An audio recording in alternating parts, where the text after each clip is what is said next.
what makes Banksy so creative? I really wanted to know the answer to this question after watching a documentary on him. So I actually ended up getting his book, which is called Wall and Peace, and it was phenomenal. I read it in like 2 days. I mean, it's mostly pictures, so I'm not bragging about that.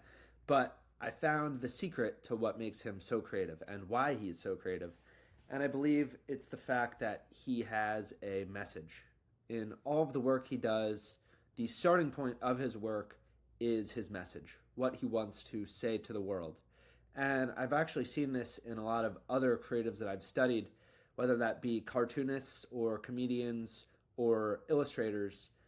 It starts off as this piece of subtext. It's what you want to say.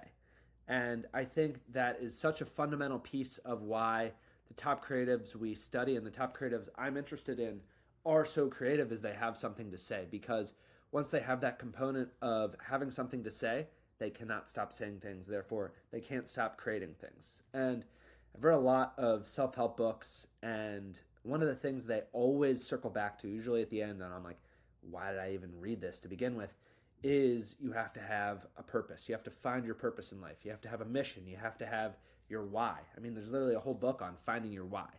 And I think for creativity, the way to get more creativity is to find your message.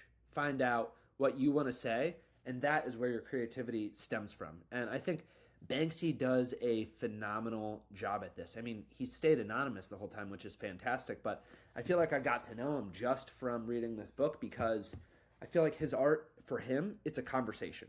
And that's what makes it so easy and so effortless for him. And that's what makes him put out so much work, is that it's a conversation for him. And I think the more you can look at what you're creating as a conversation, the more you'll put out.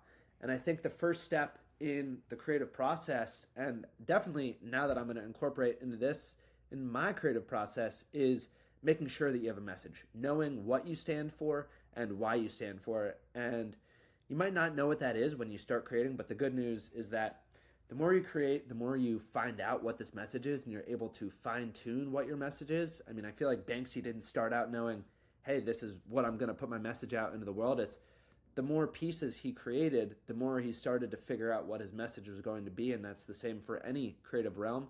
And all in all, the more you create, the more creative you'll be. So really just focus on finding your message and figuring out how you can tap into that message as your starting point for anything you create. And Banksy really showed me the way to do this. And if you want to look through all of Banksy's work, you'll see exactly what I mean. His message just pierces right through in all that he does.